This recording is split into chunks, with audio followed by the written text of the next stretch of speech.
बिस्मिल्लाहिर्रहमानिर्रहीम। अस्सलामुअलैकुम students.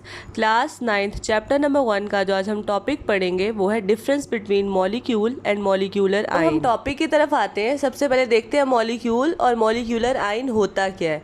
Molecule हमेशा कम्बिनेशन ऑफ एटम से मिलके बनता है, यानी जब दो या दो से ज़्यादा एटम कंबाइन होते हैं किसी भी केमिकल बॉन्डिंग के थ्रू तो वो हमारे पास एक मॉलिक्यूल होता है। जैसे वाटर मॉलिक्यूल की एग्जांपल ली जाए तो हाइड्रोजन और ऑक्सीजन एटम जब कंबाइन होते हैं तो हमारे पास एक मॉलिक्यूल बन जाता है। वही मॉलिक्यूल जो अपने अंदर मौजूद इलेक्ट्रॉन्स में से एक इलेक्ट्रॉन किसी और को दे देता है या एक इलेक्ट्रॉन किसी और से लेता है तो वो मॉलिक्यूलर आयन हो जाता है। यहाँ पे CH4 की एग्जांपल है कि जब CH4 मॉलिक्यूल अपने अंदर से एक इलेक्ट्रॉन रिलीज कर देता है, यानी अपना एक इलेक्ट्रॉन लूज कर देता है, तो उसके ऊपर पॉजिटिव चार्ज आ जाता है, तो CH4 पॉजिटिव। जब भी कोई मॉलिक्यूल या कोई भी कंपाउंड इलेक्ट्रॉन को रिलीज करता है या एक्सेप्ट करता है तो उसके ऊपर हमेशा नेगेटिव या पॉजिटिव चार्ज आ जाता है। ये मैंने आपको दोनों की डेफिनेशन या बेसिक सा इंट्रोडक्शन कह सकते हैं बता दिया।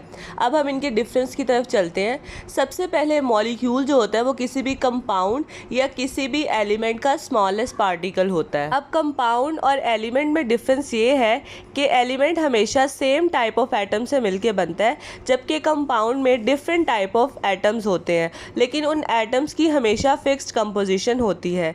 अब यहाँ एग्जांपल देखिए कंपाउंड और एलिमेंट की। पहले कंपाउंड देखें कि यहाँ पे एक ग्लास ऑफ वाटर है। एक ग्लास ऑफ वाटर अगर कम्प्लीटली देखा जाए तो वो एक कंपाउंड होगा, लेकिन इस पानी के ग्लास में हमारे पास H2O के काफ़ी ज़्यादा मॉलिक्यूल्स हैं।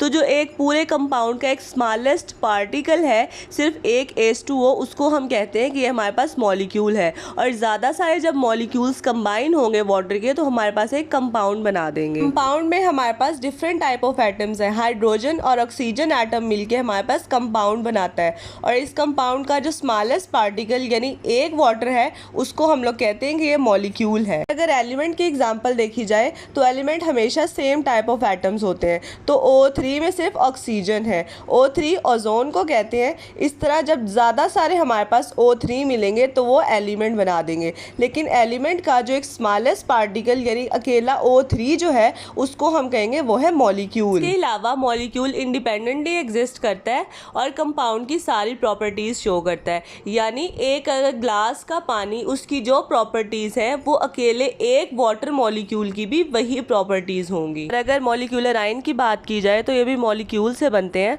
फॉर एग्जाम्पल एक डिस्चार्ज ट्यूब में एक मॉलिक्यूल को लिया जाए और इसके ऊपर हाई एनर्जी इलेक्ट्रॉन्स की बम्बार्डमेंट करवा दी जाए तो ये मॉलिक्यूल जो होता है वो मॉलिक्यूलर आयन्स में कन्वर्ट हो जाता है। पीछे भी मैंने आपको CH4 की एग्जांपल देके समझाया था ताकि आप लोगों के लिए आसानी रहे।